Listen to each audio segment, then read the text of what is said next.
Fala galera, aqui é o Giviotti. Aqui é o Mr. Everton e seja bem-vindo a mais um Rebobina Cash, aliás, Rebobina Cash número 50. Mais um não, episódio especial, número 50 de Exterminador do Futuro 2, cheio de spoilers e com convidados depois da vinheta.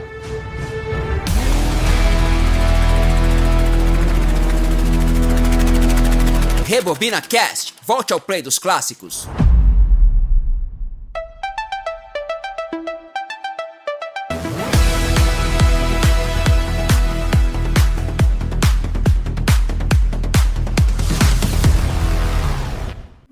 Três bilhões de vidas humanas terminaram em 29 de agosto de 1997.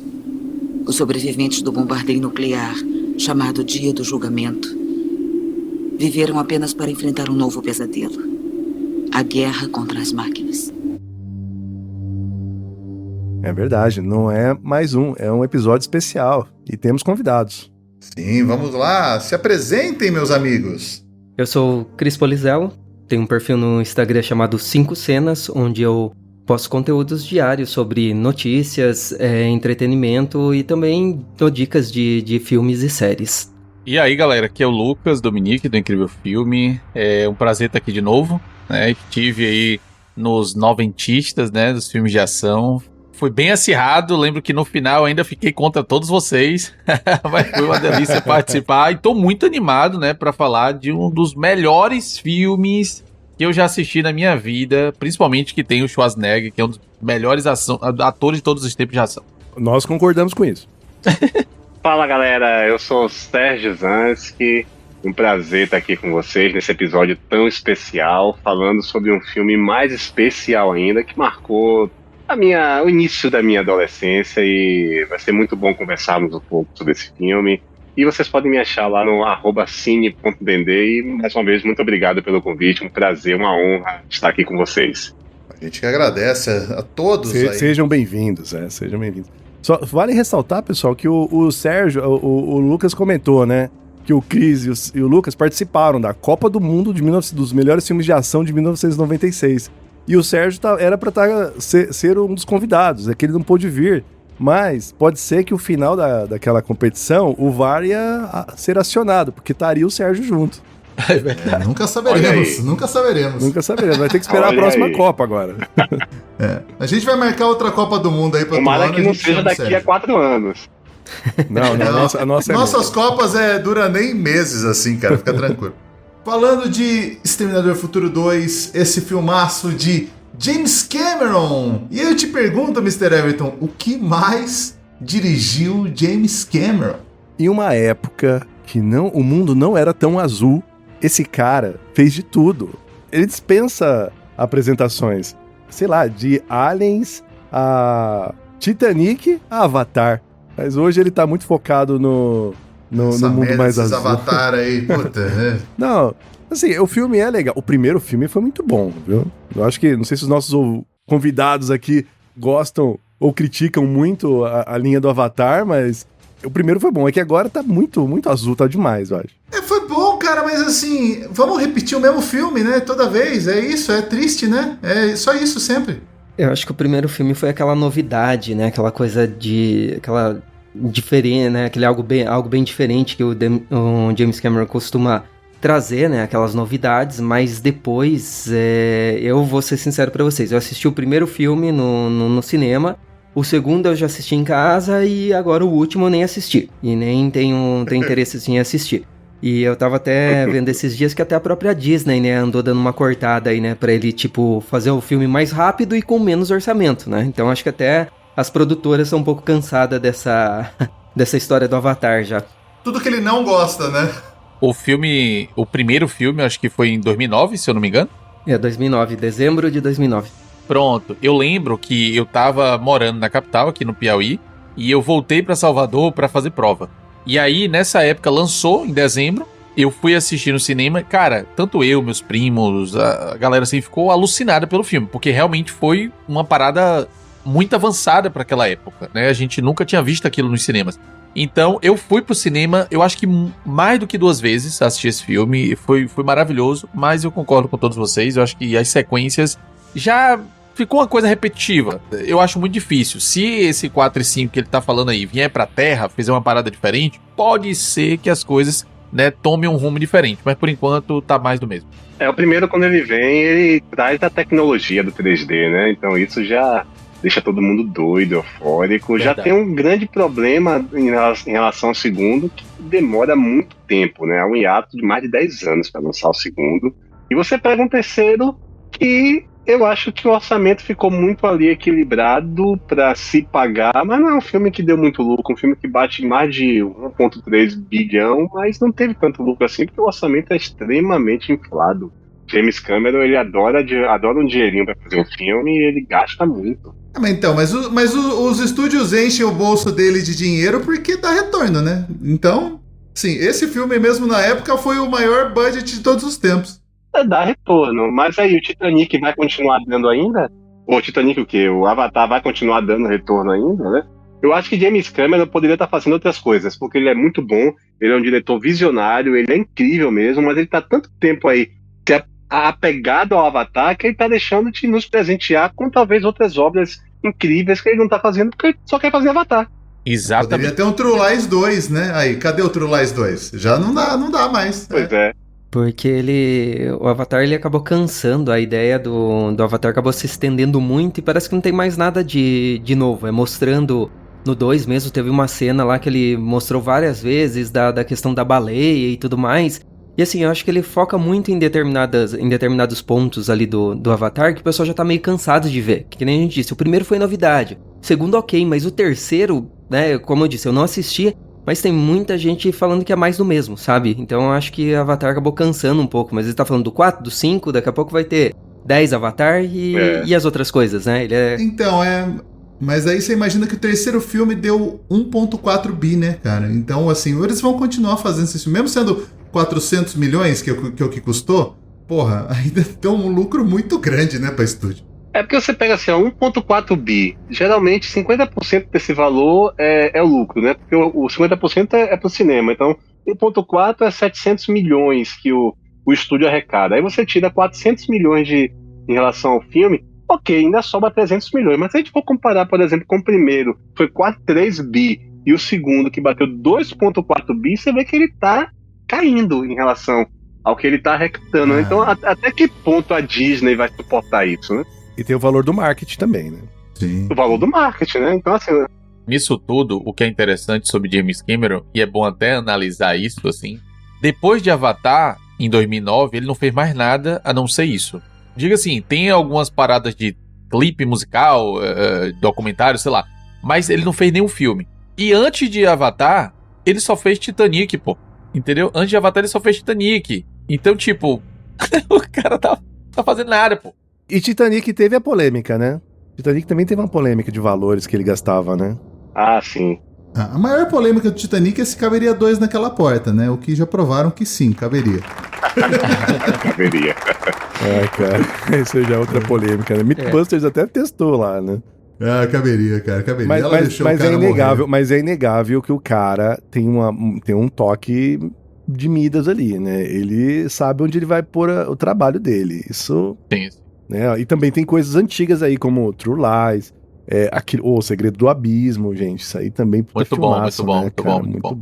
O James Cameron é esse daqueles diretores autorais que não se vê mais, assim, né? Então ele coloca... Esse filme mesmo, o roteiro é dele e do William Wisher, que é esse cara que foi chamado para dar o retoque fino, mas basicamente é do James Cameron, né? O primeiro foi só ele que escreveu.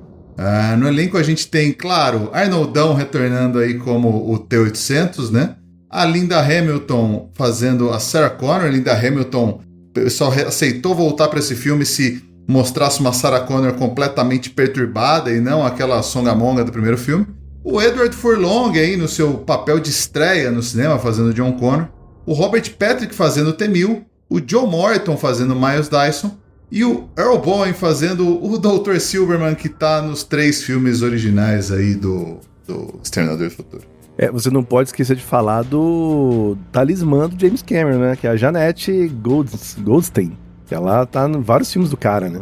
A mãe, a Janelle? É a mãe, isso. Ela tá em vários, né? Tava no Aliens, né? Sim, tá em bastante coisa. Esse filme teve nota 8.6 no IMDb, no Rotten Tomatoes aí quase que gabaritando 90% da crítica e 95% da audiência.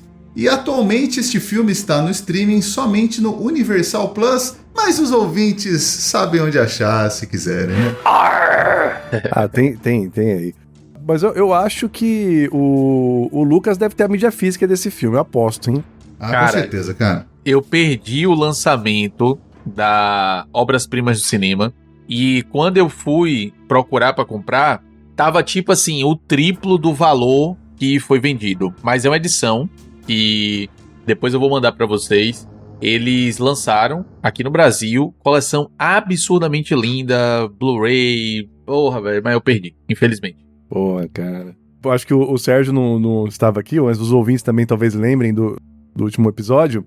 Nós falamos um pouquinho sobre isso, né? E o Lucas, o cara, ele tem muita mídia física, cara. Inclusive gerou discussões aqui sobre se esse mercado ainda tá por aí ou não, né? A gente sabe que sim, mas muito mais para entusiastas. Não, quando a gente precisa se esconder num bunker por causa da guerra nuclear, o Lucas vai ser privilegiado, com certeza. Ali. Ele vai ter a coleção toda. Cara. A gente vai disputar quem vai ficar no mesmo bunker com ele, né? Vai ter entretenimento aí. Eu tenho algumas mídias físicas aqui também, mas muito mais da Disney. Na Disney, cara, eu acho que eu devo ter uns 300 DVDs da Disney e algumas edições, tipo Harry Potter, Senhor dos Anéis, algumas coisas de mídia física eu tenho, mas não se compara aí ao rapaz. Mas eu acho que a maioria teve essa fase, né? Eu tive essa fase de colecionismo, mas foi lá no passado, eu colecionava VHS, pra vocês terem uma ideia, depois eu comecei a colecionar DVD e a hora que mudou pro Blu-ray eu desisti. Você não é velho, você é antigo. eu desisti, porque assim, eu cheguei a ter mais de 1000 fitas na altura, eu colecionava mesmo, assim, eu tinha amizade com um dos donos da 100% Vídeo na altura, e o que acontecia?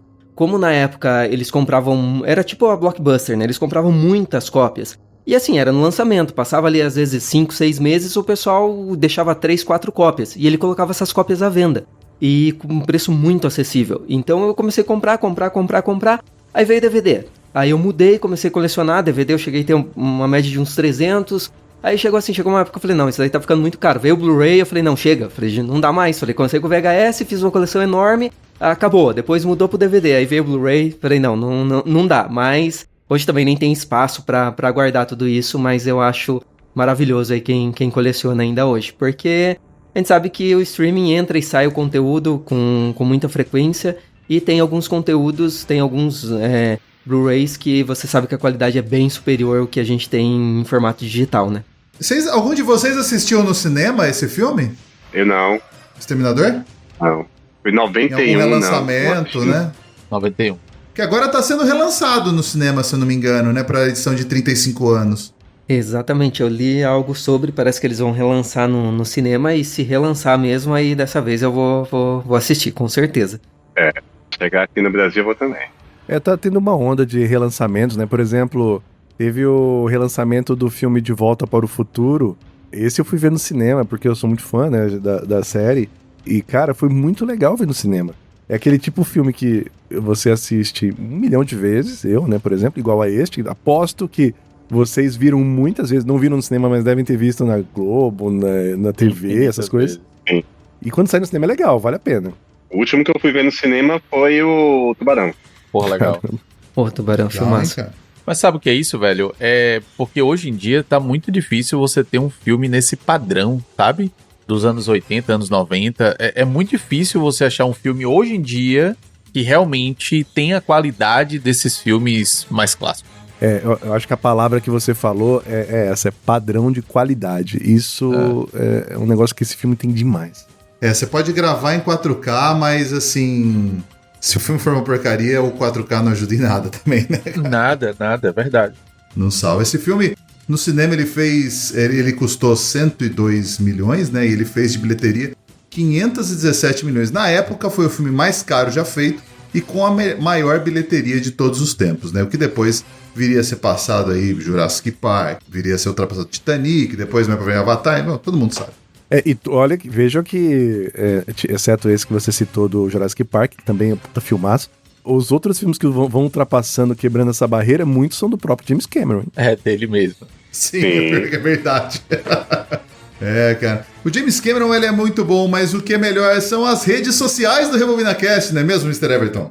Olha, essas redes sociais são excelentes. A gente posta muita coisa lá. Ouvintes, sigam a gente no Instagram, no rebobina.cast.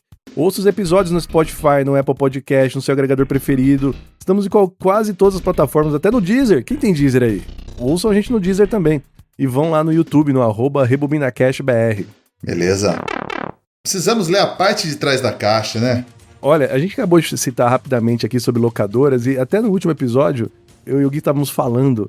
E até legal, depois eu queria ver se vocês tiveram essa mesma experiência de, às vezes, querer ver um filme muito bom que havia aquela concorrência de filas na locadora. Isso é muito louco, né?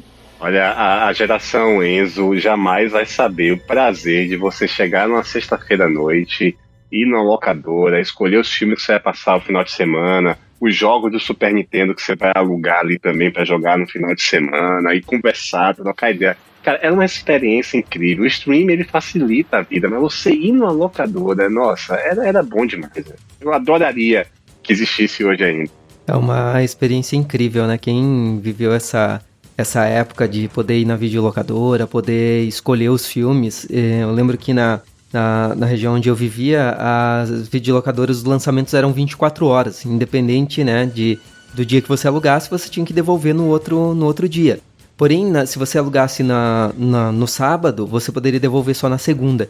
Então a concorrência era muito grande. E eu lembro que naquela época, né, eles não tinham nem sistema, era tudo na base da anotação ali. Então você tinha listas, que às vezes tinham filmes, que eles tinham 2, 3 filmes, 2, 3 cópias, desculpa, e eles tinham lista de espera. Então às vezes você ficava, o filme chegava na locadora, por exemplo, em janeiro, às vezes você ia assistir em fevereiro, março, porque você não tinha tanta gente querendo aquele filme, e a locadora não tinha disponibilidade, porque todo mundo queria alugar no sábado, por exemplo, para devolver na segunda. Eu lembro que Titanic eu tive muita dificuldade para alugar. Titanic era VHS duplo, hein? Exato. Eu não assisti no cinema, eu lembro que eu fui pro cinema pra assistir, eu saí da escola, fui pro cinema pra assistir, a fila tava muito grande, eu desisti e não fui mais. Depois, quando entrou nas locadoras, foi uma fila de espera muito grande pra poder alugar aquela fita dupla, né? Que realmente eram 2 fitas. Olha, James Cameron fazendo mais uma... como que eu posso dizer? Me fugiu a palavra agora, né? Mas ele é um entusiasta, assim, que ele mudou muita coisa, né? Por exemplo, eu me lembro de Titanic ser o primeiro filme que eu tive que esperar muito tempo para conseguir assistir no cinema, porque lá onde eu vivia tinha um único cinema na cidade, nem era em shopping, nada, e tinha filas e filas. Às vezes você ia comprar o ingresso e nem conseguia comprar o ingresso para assistir o filme. Então, na minha memória, é um dos primeiros filmes que eu lembro que eu demorei muito para assistir, porque tinha sempre muita fila e você às vezes esgotava os ingressos para você assistir o filme. Não, foi um fenômeno. Foi um filme que ele ficou quase 1 ano em cartaz e com uma bilheteria mensalmente muito boa. Hoje, imagina um filme ficar os 6 meses em cartaz. Não fica, imagina 1 ano. Não fica. Hoje em dia é 1 mês quase, e vem pro streaming. É 1 mês, pô. Você tem filme que lançou no streaming agora, que lançou mês passado no cinema, pô. Se flopar também eles tiram rápido, né? E já lança online, né, cara? Já lança logo, né? Mas a média é 45 dias. A janela, em média, é 45 dias. É isso mesmo. Outros tempos, né, pessoal? Então, eu vou ler aqui a parte de trás do VHS, né? Esse aqui deve ser um... VHS, esse é original. VHS mesmo, legal, muito bom. Em 1984, um ciborgue assassino do futuro estava entre nós. Ele tinha uma missão. Não podia ser detido. E apesar de seu alvo ser uma mulher aparentemente inocente, ela estava destinada a dar à luz a uma criança que iria mudar o mundo. O filme era O Exterminador do Futuro. E sua ação ininterrupta tornou-se um modelo para todos os filmes do gênero que se seguiram. Agora, com a direção genial de James Cameron e a presença de Arnold Schwarzenegger, astro de grandes sucessos como Inferno Vermelho e O Vingador do Futuro, chega ao vídeo O Exterminador do Futuro 2, onde o diretor e astro se unem novamente, num espetáculo ainda maior, mais emocionante e com mais ação do que o primeiro. Quem ele persegue, o que ele quer, não se sabe. Mas uma coisa é certa, o Exterminador está de volta. Excelente. Sabe o que eu tava reparando? Eu reassisti o filme pra gente falar aqui ontem. É óbvio que a gente sabia na época que o Arnold seria o mocinho do filme, porque o Arnold, na época que ele lançou o primeiro filme, ele aceitou ser o vilão, porque ele ainda não era um cara tão conhecido. Já nessa época, ele só tinha feito Conan até então, já nessa época ele era o maior astro de Hollywood, e é claro que ele só aceitou voltar se ele fosse o mocinho do filme. Então, a hora que a gente vê, a gente já sabe que ele é o mocinho, mas se você vê do ponto de vista de alguém que não sabe do contexto, demora um pouco para você saber quem é quem ali, porque tanto ele quanto o T-1000 é a mesma rotina, né? Eles chegam pelado, dão um pau em alguém, pega a roupa e sai andando, né? Cara, mas essa sua percepção é de você que já conhece a história dele. Eu acho que a maior parte da galera, mesmo talvez a pessoa que tá mais atenta ali no cinema, foi pego de surpresa com essa inversão de papéis. Sim, tentando colocar no contexto da época, né? De alguém que tava indo pro cinema meio sem saber. Porque lembra, né? Como é que a gente ia pro cinema naquela época? Ah, nossa, não tinha internet, você sabia, sei lá, por algum veículo da mídia, tem um filme novo do Schwarzenegger ali, vamos ver. E é isso aí. Você não sabia de nada, né? Às vezes tinha um trailer na televisão, mas não tinha informação alguma. E o filme começa com quase 10 minutos é que você passa a entender quem é o vilão, quem é o mocinho, e você fica ali naquela dúvida, né? E muita gente vai pegar de surpresa. Sim, o Robert Patrick era desconhecido até então, né? Ele tinha feito ali um papel ou outro menor. Ele que, inclusive, antes desse filme, ele tinha alguns problemas com drogas que até então o James Cameron não sabia. Ele tinha um histórico de correr, ele era do time de corrida da escola, e ele desenvolveu essa corrida que eu acho que é sensacional no personagem, que ele corre sem respirar pela boca, cara, como se fosse uma máquina mesmo, né? Vocês se ligaram nisso? Será que Tom Cruise imitou ele? Percebe como o Tom Cruise em Missão Impossível corre parecido? Ninguém corre como Tom Cruise. Mas assim, esse personagem, ele interpretou de uma forma assim, que eu lembro que quando eu era bem mais novo, assisti esse filme pelas primeiras vezes, ele botava medo só com a presença dele ali, né? Mesmo ele não...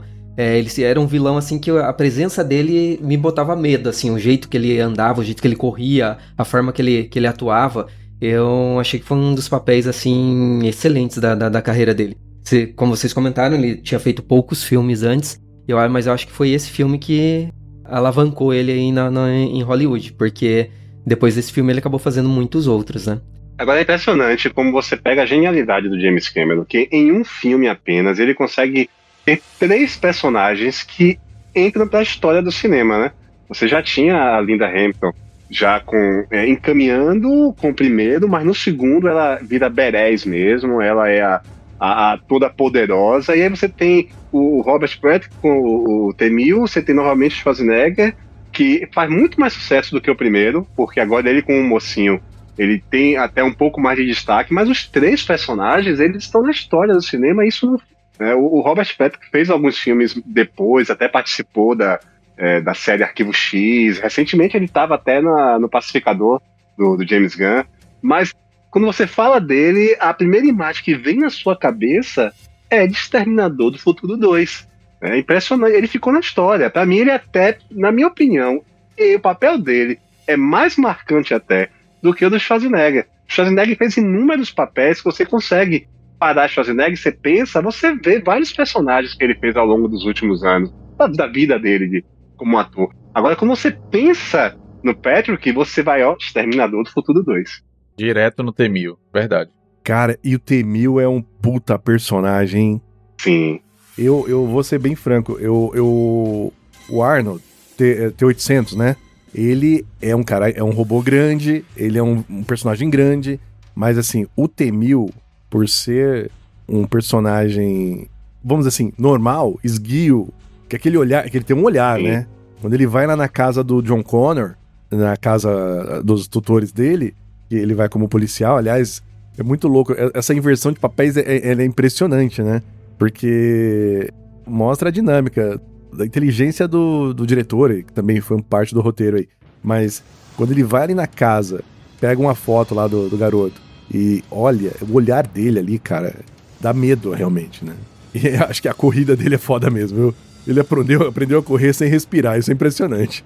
Pô, tem até um documentário na Netflix que chama Movies That Made Us, né? Filmes que amamos, alguma coisa assim, que tem conta um pouquinho da produção, e fala que o Robert Patrick, ele treinou tanto que naquela primeira cena que o moleque tá correndo de moto no estacionamento do shopping, ele conseguiu alcançar o moleque correndo. Então, imagina um cara desse correndo atrás de você, cara, não precisa nem ser um exterminador, você já fica com medo de um cara desse correndo. Sim, sim. Ele não foi a primeira escolha pro papel, né? O próprio James Cameron, assim, ele pensou em colocar o Michael Biehn, que foi o Kyle Reese aí no primeiro filme, pra inverter esse papel, então dar a cara dele pro T-1000, mas achou que o público ia ficar meio confuso. Inicialmente estavam conversando pro Billy Idol, que é cantor, ser o T-1000, mas ele sofreu um acidente de moto que ele não conseguia correr depois e acabou indo pro Robert Patrick. E num outro papel, o Denzel Washington foi oferecido para fazer o papel do Miles Dyson, mas ele acabou negando, achou que era um personagem chorão demais. Cara, eu não sei, eu acho que ainda bem que ele negou, porque o ator que faz o Dyson, que é o Joey Morton, ele tem a melhor respiração de final de vida ali. Vocês lembram da cena? Sim. Eu lembro, verdade. Cara, verdade. Agoniante verdade. Aquilo. E ele segurando ali um pedaço do protótipo ali, né? Ele segurando aquele negócio. A bomba, né? O timing da bomba. O detonador, né? Detonador, isso. E, cara, mais uma vez, né? Esse personagem aqui, ele tá sempre aparecendo aqui, né? Que é o Dan Norris, né? Ele é o cara lá do Breaking Bad, cara. Como é o nome dele? O Dean Norris, o Hank? É o Hank do cunhado lá do... O Hank é o policial em 1 milhão de filmes, cara. Cara, ele sempre faz policial. E ele era um dos policiais da SWAT também aí do filme. Puta que pariu, cara. Nossa, era ele? Eu nem reparei, cara. Era ele tava lá do lado do Tyson quando ele tava respirando aí, desse jeitinho aí. Maravilhoso.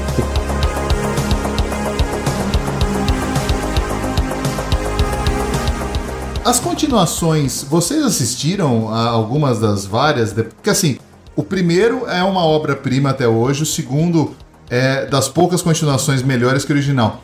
Mas depois disso deu uma desandada. Vocês assistiram todos os outros aí? Sim, eu vi todos e eu tava olhando aqui no meu Letterboxd e eu tenho aqui o review, né, de todos eles que eu assisti. O último, o Destino Sombrio, acho que é esse o nome. Eu, particularmente, gostei mais do que todo mundo que está vivo hoje na face da Terra. Ai, não! Eu achei um filme muito legal, gostei muito. E, cara, não tem como. Tudo que envolve o Schwarzenegger eu acho legal, sabe? Eu também assisti todos os filmes. Até o 3 ali eu acho que é bem aceitável. Assim como o Lucas, mas com outro filme, eu acho que eu sou a única pessoa na face da Terra que deve ter gostado do Gênesis. Pra mim chega. Acabou.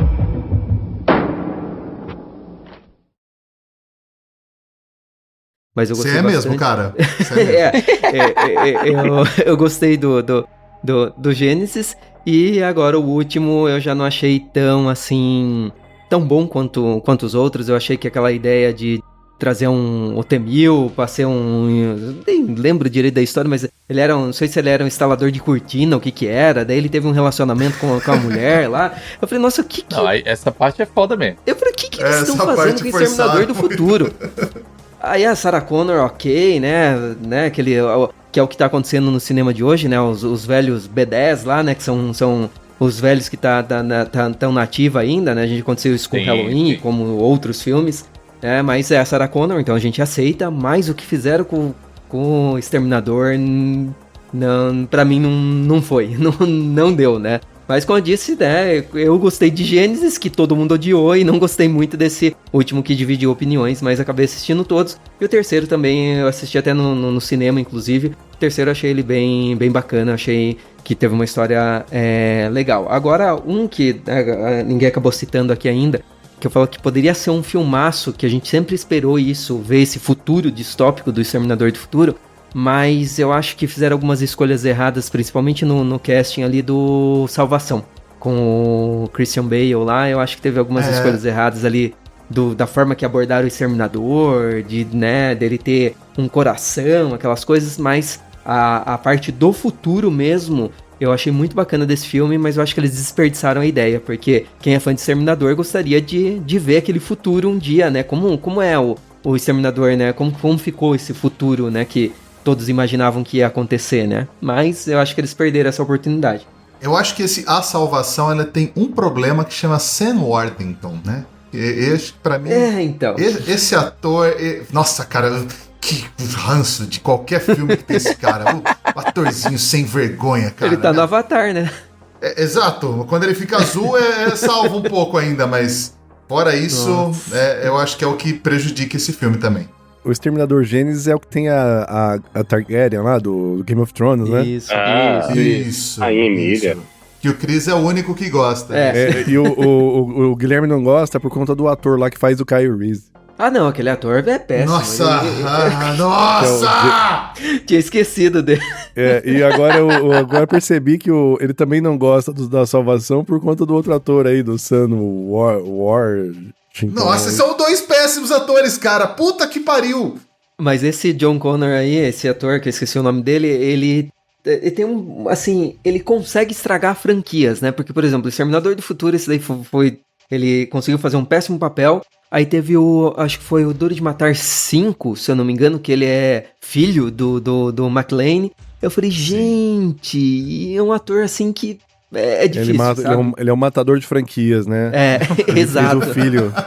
Destruidor de franquias, cara. Ele fez o filho do... Não foi no Exterminador, foi no Duro de Matar mesmo.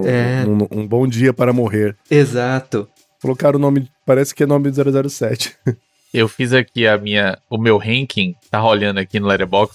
Eu coloquei o segundo no primeiro, depois vem o primeiro filme. Em terceiro lugar, Destino Sombrio, então eu gostei muito de Destino Sombrio.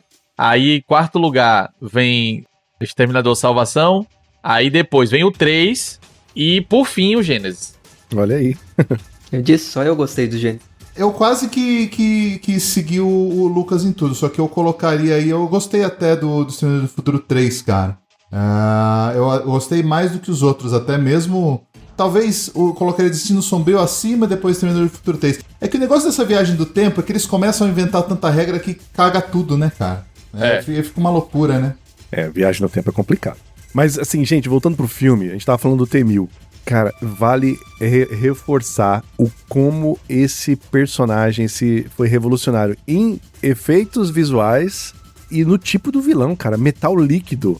Puta que, cara, que da hora. É um negócio totalmente diferente. O Exterminador do Futuro 2 foi o único a vencer 4 Oscars, né? Ele ganhou melhores efeitos visuais, melhor maquiagem, melhor som e melhor edição de som. Olha aí, cara. Efeitos visuais com certeza não tinha pra ninguém nessa época aí. Pô, Industrial Light and Magic aí, Stan Winston, todo mundo no auge. Cara, a Industrial Light and Magic, ela passou ali de 6 artistas pra 36 pra dar conta só dos eventos dos efeitos do T-1000, cara. Custou 5,5 milhões os efeitos visuais e levou 8 meses pra ser concluído. E se você for ver, né, analisando assim, o tempo de tela com os efeitos especiais é muito curto, né? Eu assisti 3 no minutos filme... e meio. Exato. Então a gente pensa que é tanto, mas na verdade foi tão pouco, se você pôr na ponta do lápis ali, mas o trabalho que deu pra eles fazerem esses poucos minutos de efeitos especiais, numa época que a gente não falava ainda da tecnologia, de CGI, de nada, né? Então, James Cameron inovando sempre, né? O James Cameron sempre fazendo maluquice. Esse filme era pra durar 3 meses, a gravação durou 8. Tanto que a voz do moleque, que era um pré-adolescente, mudou tanto que ele teve que redublar quase o filme inteiro quando terminou. Porque a voz dele no começo era uma e no final era outra. Adolescentes, né? Adolescentes. Aliás, vale falar. Você falou do Edward Furlong, que é o John Connor. Uhum. Ele atuou bem no filme. Eu gostei da atuação dele. Primeiro papel dele, que foi... Ele nem era ator, né, cara? A menina do casting achou ele num fliperama, porque ele tinha uma atitude meio ele foi meio babaca e xingou a menina. E falou, legal, gostamos, vem fazer um teste aqui. E ele entrou no filme. Não, mas eu gostei... Sabe por quê eu tive essa impressão? Porque a gente tem a imagem dele hoje, né? Porra, o cara desandou legal, né? Esse é o nosso salvador aí, ó. Que vai ser o líder da humanidade. O cara ficou desandado totalmente. Mas assim, eu revendo o filme... Aliás, vale ressaltar que eu tava assistindo o filme ali, mandei pro Gui aqui, né, cara? Que eu vi a versão estendida, que eu não tinha visto. Pergunto pra vocês, se vocês já viram essa versão estendida? Eu acho que eu não vi. Eu também não vi. Eu já vi.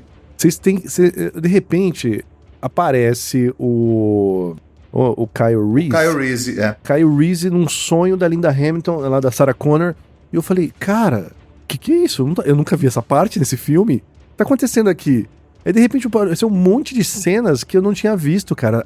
E ficou muito bom na minha visão aqui. Eu não sei porque cortaram, né? Acho que muito por...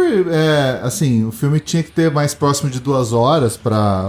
Quanto menos é o tempo, mais sala de cinema você lota, né? Então, às vezes é uma decisão mercadológica dar uma cortada. Mas, inclusive, essa versão que vai passar no cinema novamente é essa versão estendida agora. Que tem essas cenas, tem o final alternativo da Linda Hamilton, né? Que é um final que é o que o James Cameron queria fazer no começo, mas depois... Pra manter a franquia, ele fez aquele final da estrada, mas tem um final alternativo que é ela num parquinho cuidando do neto, né? Do filho do John Connor, ela mais velha, se olhando no espelho e tal. Então, tudo isso tá na versão estendida aí, cara. Parece que tem 3 versões. O final...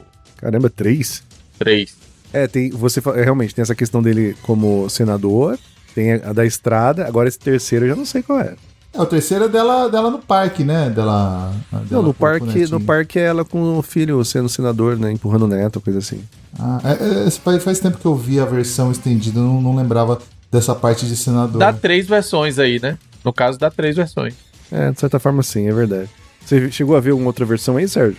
Eu vi a versão normal e essa estendida com essa cena em que ela tá realmente ali com o neto e ele é um congressista. Que realmente é o final que vai para o cinema, eu acho muito melhor, né? Ela fazendo toda aquela reflexão, eu acho melhor do que essa cena em que ela tá no parquinho com seu neto. Mas você sabe que eu tenho a seguinte opinião aqui, não sei se vocês concordam.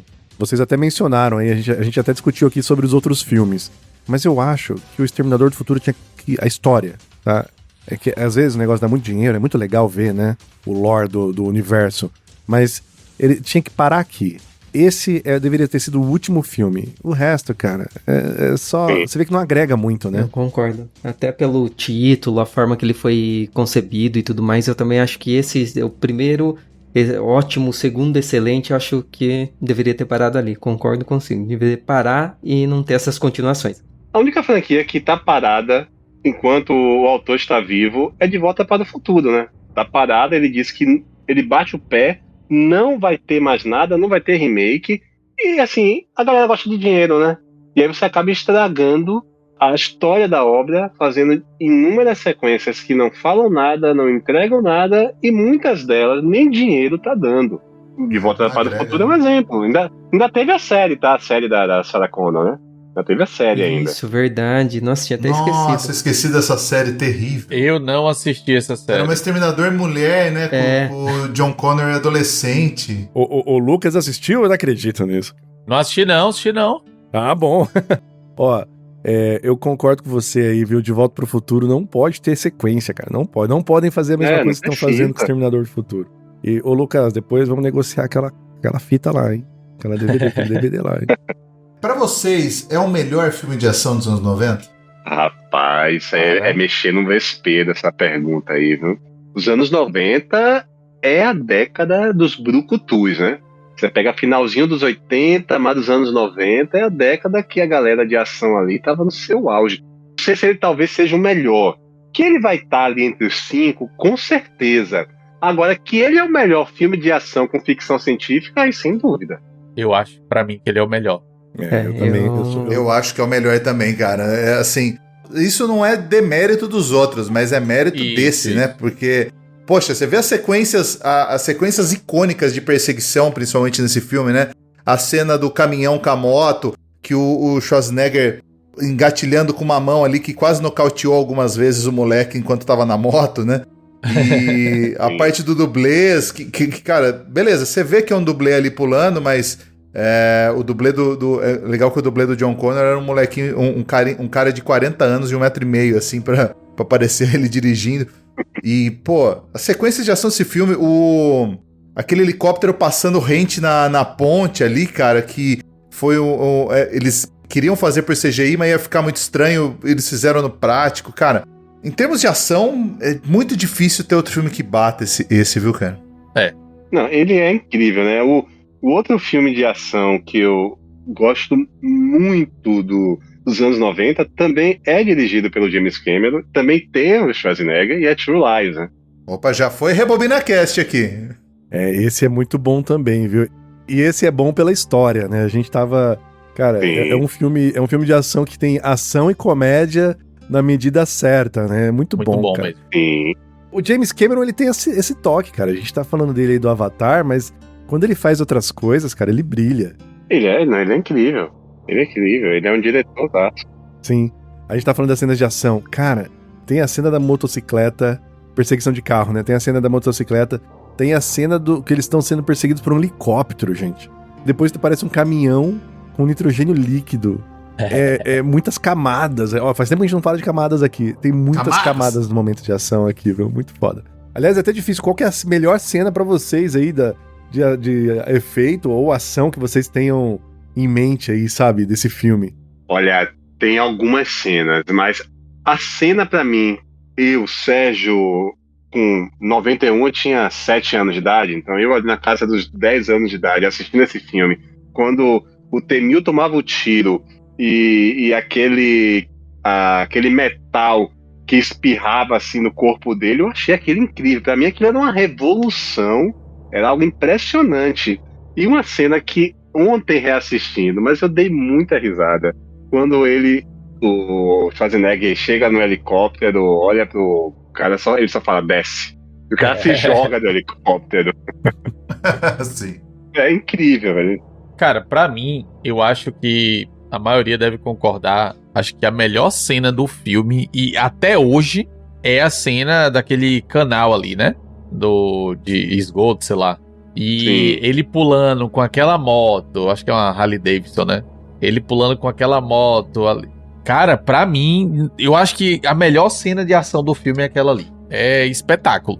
E tem uma hora que a moto parece que ela tá esmagada, né? Passa rente, assim, ao paredão. Massa aquilo, velho. Ele tem muitas cenas de ação marcantes nesse filme, mas pra mim eu acho que aquela luta final dos dois exterminadores lá naquela fábrica lá, somente aquela parte que ele é congelado e daí explode, depois ele, né, se recompõe de novo, e aquela luta Sim. que eles têm lá na hora que eles estão caindo, que até se eu não me engano, eu assisti o filme não faz um pouquinho de tempo já. Eu não reassisti ele pro podcast, mas se eu não me engano tem uma cena que ele acerta o T-800, né, que ele meio que desliga, se eu não me engano é uma coisa assim, né, eu acho que o Sérgio que assistiu recentemente. Ele coloca uma barra, né, no meio dele. Exatamente. A barra no meio dele, né? Sim. E assim, os efeitos, a gente fala muito dos efeitos do T-1000, né, que foram revolucionários, mas se a gente comparar a evolução dos efeitos também do T-800 do primeiro pro segundo filme, porque no primeiro você via que é um bonecão, agora no segundo filme você vê que aquela cena final, a hora que ele desce lá pra aquele, que ele vai ser, né, ele não fala que não pode se autodestruir, né, e tudo mais, a hora que ele tá descendo naquele guindaste, você vê os detalhes do corpo dele que tá todo deformado, né, parte de robô, tudo, você comparar com o primeiro filme, então acho que a gente fala, que nem eu disse, a gente fala muito do T-1000, mas eu acho que nesse caso também a gente tem que dar um bônus aí, um apreço maior para essa parte dos efeitos do T-800 também, que melhoraram muito, viu? Boa. Logo quando termina o primeiro filme, o Schwarzenegger chama Cameron e fala, e aí, a continuação? Bora? E o Cameron fala, calma, meu amigo, vamos fazer. Mas o que eu quero fazer, ainda não tem tecnologia para isso.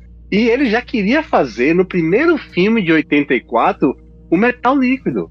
Já era a ideia dele fazer, mas não tinha tecnologia para isso.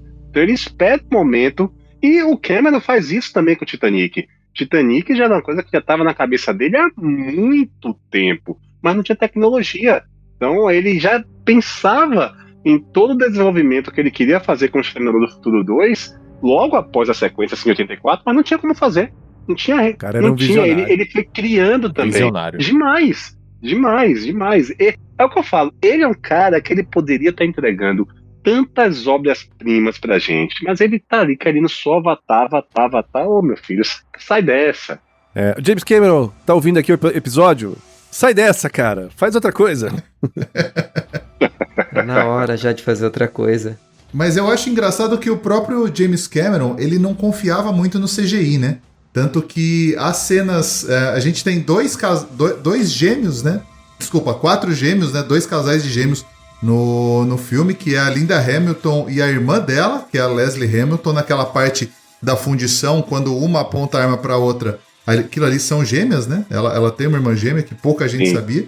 E na parte do hospital, quando aquela parte que, pô, icônica também, quando ele tá no chão e ele vai levantando do chão e imita o guarda, ele fica de cara pro outro guarda, aquilo são irmãos gêmeos também, o Don e o Dan Stanton. Eu posso estar, assim, como eu disse, não assisti recentemente, mas eu me recordo que naquela cena você até percebe uma diferença entre os atores ali. Eu me lembro bem vagamente disso, mas da Linda Hamilton não, mas desses dois aí dá pra reparar ali, a hora que foca um pouco mais no rosto dele, você percebe que são atores um pouquinho diferentes, né? Apesar de ser gêmeos, mas são um pouco diferentes. Ah, sim, mas a gente releva, né? Na época eu acho que ninguém deve ter percebido isso aí, cara. A gente sempre fala isso. A gente sempre fala isso do cinema, né? Que na época era diferente. Exato, é que hoje você assiste em 4K e tudo mais, você começa a reparar coisas que naquela época a gente não reparava, né? E hoje a gente tem um outro olhar para esses filmes também, né? O 4K faz isso mesmo, né, cara? Faz a gente ter esse revisionismo, né? Mas mesmo você assistindo um filme de 91, você ainda consegue ficar de queixo caído com toda a tecnologia daquele filme, com todos os efeitos especiais de um filme de 91. Você tem alguns filmes hoje que não fazem metade do que o Cameron fez com o que ele tinha, com a limitação que ele tinha em 91. Sim, tem filme hoje que não chega naquela primazia de CGI, né, cara? Chega, os filmes de hoje, infelizmente, não chegam perto de muitos filmes que foram gravados nos anos 90. Hoje a tecnologia evoluiu tanto, mas parece que eles não sabem usar direito essa tecnologia. E nada se compara a efeitos práticos, né? Que esse filme também teve bastante, né, efeito prático. Com certeza. Aquelas flores de metal que surgia a cada tiro que o T-1000 tomava, aquilo era efeito prático. Existia um mecanismo que, quando rolava o disparo, era acionado e aquela flor explodia no corpo dele ali. Ali não era CGI. Claro que teve os retoques de CGI, mas ali era um efeito prático. Tem uma coisa que eu acho interessante a gente falar também, que foi a época que esse filme foi lançado foi em 91, que é o mesmo ano que Guns N' Roses lançou Use Your Illusion 2. Olha aí. E neste filme nós temos You Could Be Mine sendo repetida diversas vezes, com o Arnold participando do clipe, inclusive, né? Não sei se vocês já assistiram, mas tem o Arnold caçando Guns N' Roses aí. Massa, velho. Não vi, não. E o Arnold, ele era amigo dos caras do Guns N' Roses e eles pediram pra ter You Could Be Mine no filme.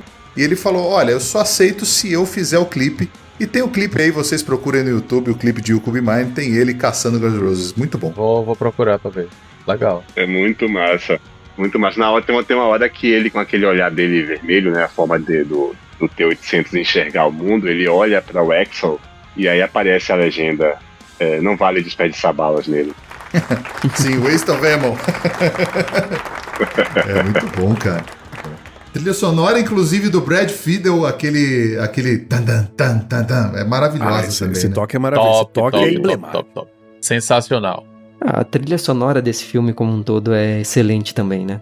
Agora, a gente tava, acho que não sei se foi o Lucas ou o Chris comentou, né, sobre a briga entre os exterminadores, né, e toda vez que eles se enfrentam, é aquela briga de porradeira mesmo, de quebrar coisas, né? Logo lá no shopping, lá nos corredores do shopping, quando eles estão se tretando, ele primeiro vai na bala, não dá certo, de repente eles começam a brigar, bate um no outro na parede, bate o outro nos drywalls lá que se atravessam, e você sente o peso, né, do personagem. Isso é muito legal. E o lance de ser exterminador também, assim, beleza, o Robert Patrick não tinha metade dos músculos do Arnold, mas é um robô, né, então você aceita aquilo, né? Claro. Que ele é tão forte quanto o Arnold, né? E é legal essa parte, cara, que você vê que um é mais moderno que o outro, né? O Arnold, ele sabe que ele não tem... Um modelo obsoleto, né, como o Arnold fala, né? Isso, e eles fogem. É um filme de fuga, no final das contas.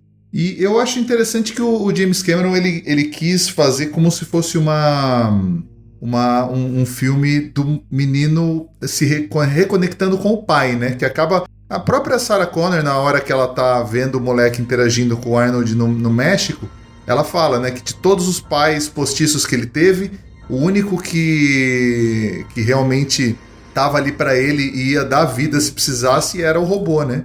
Então, o próprio ator Edward Furlong, ele é um cara que cresceu sem o pai, e eles acharam que ficou perfeito isso dele ser esse menino rebelde, meio se reconectando, e é uma história de amor de pai e filho ali, né? Fica muito claro isso no final, quando ele vai embora, né? É verdade, cara, olha aí.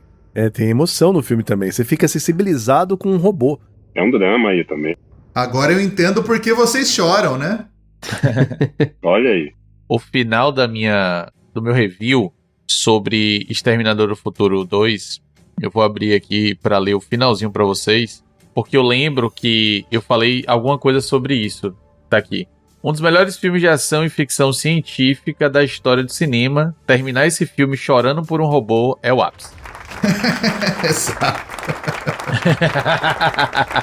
E o que vocês acham, só pra gente finalizar, antes da gente ir pras premiações, esse conceito do final do mundo ser inevitável? Vocês acham que... É porque, assim, isso dá a entender no final do filme que eles evitaram, mas depois a gente vai ver que só foi adiado, né? No terceiro filme, depois dos outros vira uma maluquice.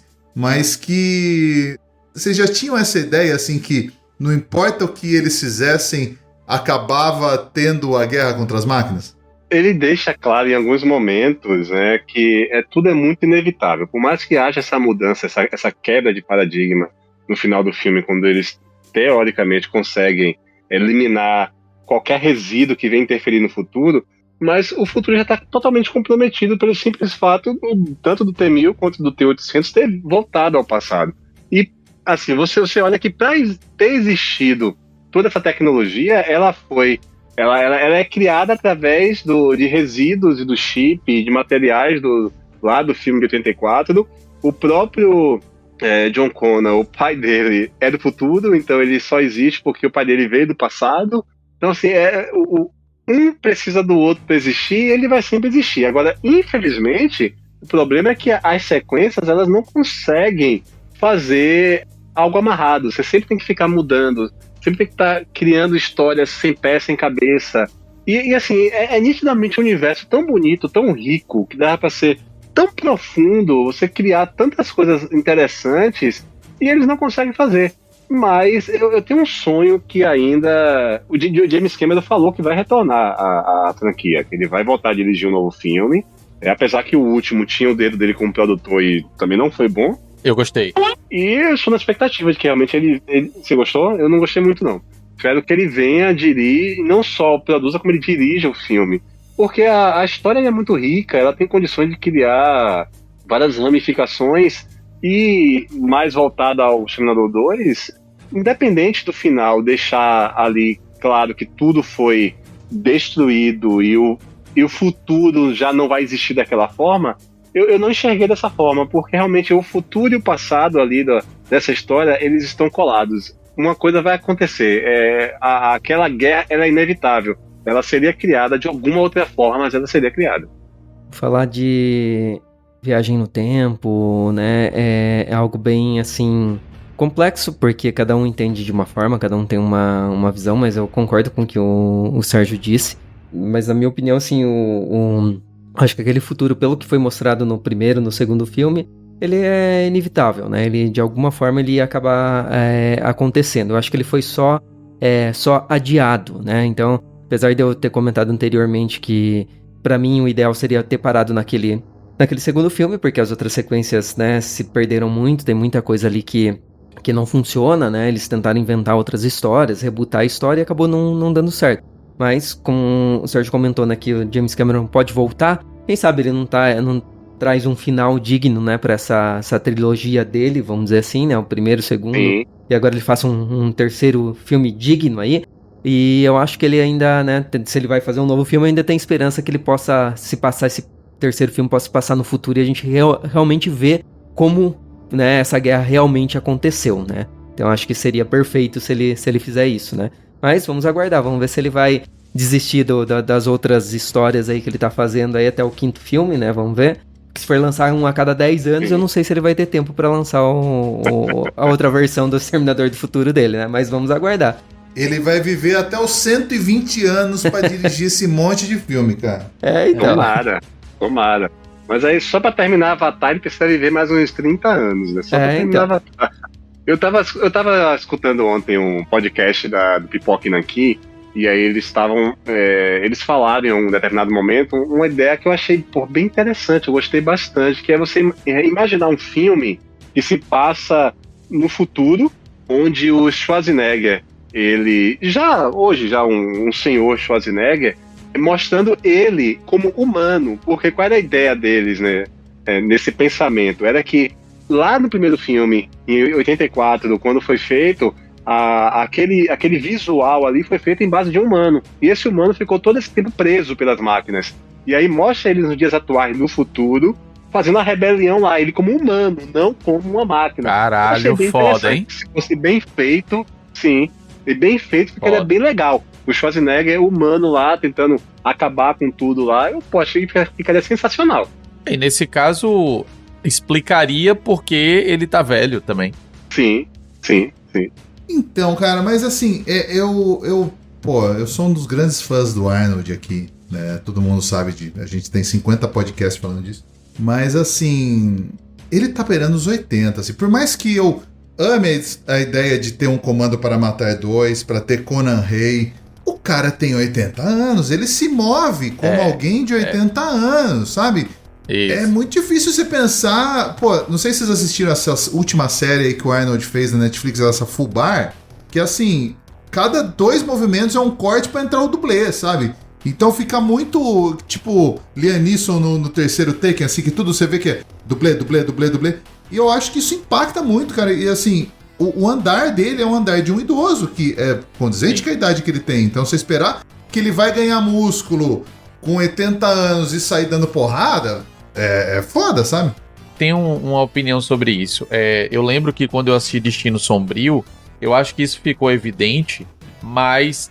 Claro, tem dublê e tudo mais, mas eu senti que nesse filme já foi colocado isso, como ele realmente tá mais velho e ele se move mais lentamente. Então, nessa ideia de roteiro aí, eu acho que o Sérgio falou, eu acho que funcionaria muito bem ele já ser um idoso e agir de alguma forma para tentar salvar o futuro, entendeu? Sim.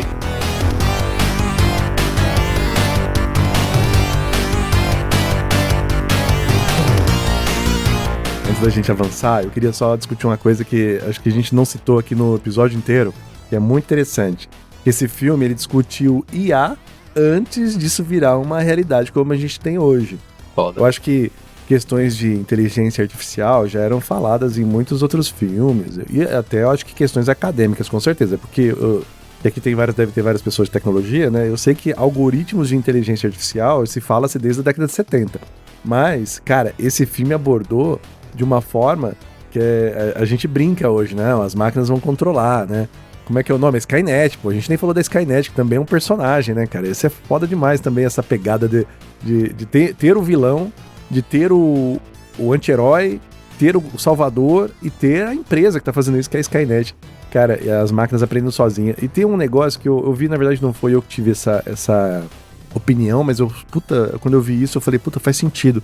Não sei se vocês perceberam no filme, que a princípio é a humanidade que está se defendendo, né? Porque ele manda-se um exterminador para matar o salvador da humanidade. E depois, não sei se vocês percebem que no filme, depois o jogo inverte, né? Por isso que, na minha opinião, esse filme deveria ser o final, deveria ser o último filme. Por quê? Porque dá aquele ar de esperança, né? Aquela coisa que você fica pensativo. Porque no filme depois muda a pegada. Que é eles que vão lá na Skynet para mudar o futuro, né? E a Skynet passa a ser a exterminada. Não sei se vocês perceberam essa mudança. Mas, cara, é muito foda. Eles estão sempre correndo atrás, né? O T-1000 é um puta personagem, né? Eu revi o primeiro antes de ver esse, e até eu acho interessante isso que o Everton falou, porque no primeiro eles não citam a Skynet em si. Porque não tinha o conceito do... Você tinha a rebelião das máquinas pela Cyberdyne, só que eles não entram muito no detalhe técnico. Porque no segundo eles falam, né, que a Cyberdyne criou a Skynet, que era esse sistema de automação, que em algum momento decidiu que o ser humano era uma ameaça à existência da Skynet, que é o que a gente tá vendo com a IA hoje em dia se negando a ser desligada e etc e tal. Então, assim, o James Cameron previu, fez filmes falando que ia dar merda, a galera ignorou o James Cameron e a gente tá indo caminhando aí, né? 2029 tá quase ali, né? Tá aqui do lado. É verdade, não, mas se fosse na teoria, o mundo acabou em 1997 com as bombas, né? Não, mas eles adiaram por causa desse filme, entendeu? É verdade. A gente tá chegando, 2029, Thaís. Eu tenho que treinar, galera, para sobreviver à guerra aí nuclear, hein? Eu acho melhor a gente ficar num bunker vendo os DVDs aí do rapaz. Pronto, boa. É Com isso. certeza. Ô, Lucas, se você for montar um bunker aí, chama a gente aí, por favor, hein? Lembra dos amigos. Porque é no segundo filme, é no terceiro filme que eles finalizam num bunker, né? Também, olha aí. Terceiro. O terceiro, filme que é ruim pra caramba, né? Eu só lembro daquele filme da Netflix que termina assim, né? O Mundo Depois de Nós. Que a galera detonou o filme, mas é um filme maravilhoso. E termina justamente assim: um bunker é uma prateleira cheia de DVD. Esse é o da Julia Roberts? Isso. É da Julia Roberts e com... Não lembro o nome do outro ator agora. Esse filme é muito bom, muito bom. Ethan Hawke. Kevin Bacon, Ethan Hawke. Isso, esse mesmo. filme Sim, mesmo. esse mesmo. Não é o Kevin Bacon, é o Kevin Bacon, é verdade. Ah, o Kevin Bacon. O Ethan Kevin Hawke Bacon não é o Kevin principal, né? Ethan Hawke é o principal e o Kevin Bacon ele faz uma participação, verdade. É, ele tem faz os uma dois. participação, né? Verdade. Cara, esse filme é um filme que tem um navio, né, que vem parar na praia. Isso. Esse filme é bom mesmo, cara. Eu gostei desse filme aí, viu? É um ótimo filme. Agora, se vocês olharam, o filme tem 2 horas e 7 minutos aproximadamente. A Linda Hamilton e o Schwarzenegger, eles só se encontram, eles só começam a contracenar no minuto 53. É quase na metade do filme que os dois se encontram no filme. E naquele choque, eu achei assim, as sacadas do James Gunn, a estrutura física, né, do filme, impressionante. Ele mais ou menos com 10 minutos, você não sabe quem é o vilão do filme, você não tem ideia. Sim. A Sarah Connor só vê o Exterminador com 53 minutos, quase na metade do filme. Ele tem uma estrutura de que o vilão do filme, na verdade, é realmente a Skynet, porque o T-1000 ele quer matar o John Connor. A missão dele é essa, é matar o John Connor. Mas tanto o T-800 quanto o John Connor e a Sarah Connor, eles estão em busca de destruir o chip para acabar com a Skynet e a todo momento eles precisam se livrar de uma ameaça que os persegue, que é o T-1000. Mas toda essa estrutura do filme mostra que o vilão do filme não é o T-1000, é a Skynet. No final né? Assim, no total, no enredo como um todo, né? São as máquinas no geral. E é legal que o próprio T-1000, T-800, né, no Arnold, tem uma hora lá que eles estão fugindo, né? E ele conta tudo que tá acontecendo, né? Ele conta rapidinho. Esse filme é muito amarradinho, né? Porque ele começa ali a falar sobre o que aconteceu, né? Em tal data, a Skynet, eles criam a Skynet, depois ela vira autônoma, depois todos os aviões passam a ser controlados por ela, e depois ela decide... acho que ela faz alguma ação lá e os humanos querem desligá-la. Né? Que ela fica autônoma demais. Isso. E aí que ela bombardeia lá os russos, né? Vocês vejam, acho que todo mundo aqui, acho que o Cris, o Lucas, acho que o Sérgio também, né? Todo mundo aqui é filho dos anos 80, né? Não sei se tem algum... Tudo milênio, né? Pô, a gente ainda pegou um medinho da guerra nuclear, né? Cara, da Guerra Fria, essas coisas aí, né? Os ouvintes mais novos não sabem disso, mas, cara, teve um período aí que a gente ficava com medo do fim do mundo, gente. Pô, ficava? Por que você tá falando do passado? Você tá acompanhando as notícias ultimamente, cara? Ficava? Você tá vendo o Irã aí, cara? Como ficava? Pois é, cara. O mundo tá meio louco ultimamente. O passado está voltando. No podcast, normalmente, a gente faz no final da conversa, antes da gente ir para premiações, a gente pergunta como o Schwarzenegger deixaria o filme melhor. Como já temos Schwarzenegger nesse filme, que outro ator faria melhor? Pode ser Stallone. Quem vocês acham que deixaria esse filme melhor ainda? Para fazer o T-800? O T-800 eu acho que é difícil mudar, mas não sei, talvez o T-1000. Vocês colocariam outro ator no lugar? Ou Sarah Connor, ou até mesmo o nosso digníssimo John Connor aí. Bota o Chalamet lá, não, brincadeira, não façam isso. Não, para. Se bem, ele passaria por 13 anos até hoje em dia, né? Fazendo o John Connor. Com o John Connor. Rapaz, eu acho difícil mexer nesse elenco. O elenco ele é muito complicado. bom. E eu não, pra fazer o T-800, eu não vejo outra pessoa, porque ele precisava realmente de um ser gigante que parecesse um robô na vida real. O melhor cara pra fazer isso era o Schwarzenegger, né? Cara, eu acho melhor deixar. Eu não trocaria ninguém, não, cara. Eu não consigo, na verdade, nem que eu não trocaria, eu não consigo enxergar alguém que pudesse substituir eles. Esse filme é tão redondinho, né? Ele, pra mim, também é um dos melhores filmes dos anos 90, mas tem muitas pessoas que consideram o melhor filme de ação de todos os tempos, não só dos anos 90. Eu? E então, tem muita gente que considera esse filme. Então, eu acho que esse vai ser difícil, hein? Eu acompanho o podcast de vocês, eu vejo sempre essa dinâmica de mudança. Algumas eu acho ótimas, mas eu acho que nesse filme aqui vai ser difícil a gente tentar mudar qualquer coisa ali, hein? Eu concordo com vocês.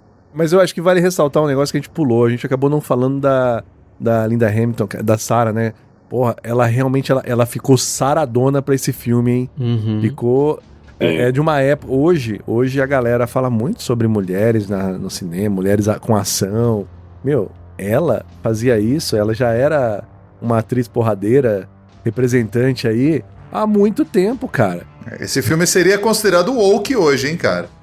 É verdade. Verdade. Com certeza. E sabe, Filme com sabe uma coisa protagonista legal? mulher, cara, seria considerado Sabe uma woke. coisa legal da Sarah? Ela meio que tá se tornando uma máquina, né? Enquanto a máquina tá aprendendo a ser humana. A coisa Porra, mais humana Lucas, desse filme é o Schwarzenegger, realmente. Ela tá total máquina. Não, mas o Lucas tem razão, que tem uma parte do filme que ela entendeu a missão dela, que ela quer evitar que seja criado o chip que vai viabilizar a inteligência artificial. E aí ela vai atrás de quem? Do cara que criou lá, o Dr. Dyson. E ela se veste, cara, e ela vai lá toda militarizada e ela vai como se fosse uma máquina mortífera mesmo. Ela vai como se fosse um exterminador. Ela vai pra exterminar o cara. Ela vira exterminador. Ela vira exterminadora, é verdade. Dá uma inversão de papel mesmo. Mas tem razão, não daria pra colocar outra pessoa no lugar. O James Cameron, ele escolheu a dedo todo o cast desse filme. Aliás, esse vai ter um dos prêmios nossos aqui que vai dar muita complicação aí pra escolher, viu?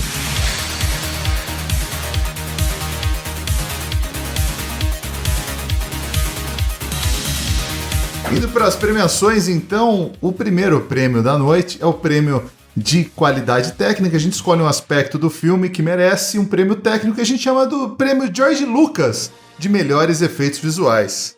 Esse filme tem pouco CGI, muita coisa, cara, muito foda, né? Tudo, como é que fala? Quando não tem CGI prático. Isso, efeito prático, obrigado. Eu ficando velho mesmo, tá bom.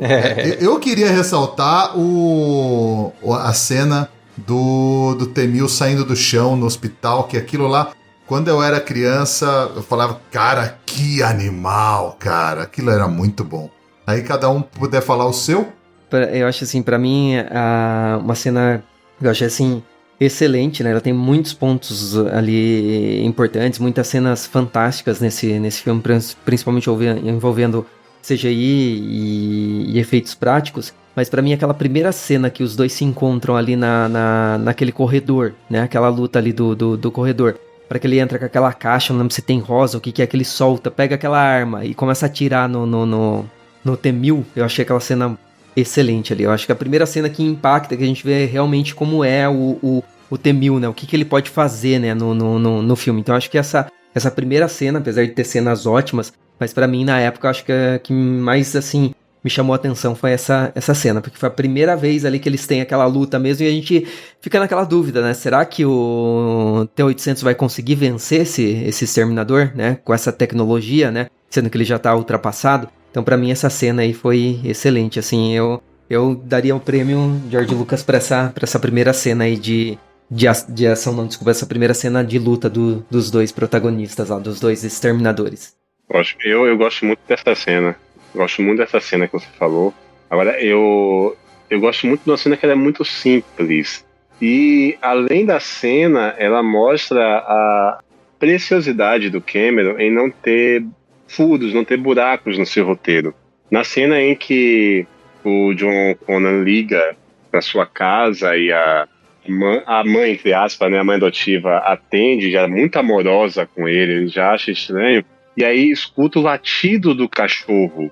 E no filme de 84 fala que os cachorros conseguiram identificar a presença das máquinas, né? E aí quando ela estende aquele braço e mata o marido com a lâmina que sai do braço, atravessando a caixa de leite e atravessando a cabeça dele, pra mim essa é uma cena bem marcante do filme, bem marcante. Eu só queria ressaltar que na versão estendida mostra o T-1000 matando o cachorro. Puta, sim, é terrível isso, cara. Olha, Ele virou um vilão de verdade, porque quando você mata cachorro, olha isso, é o carimbo de maldade.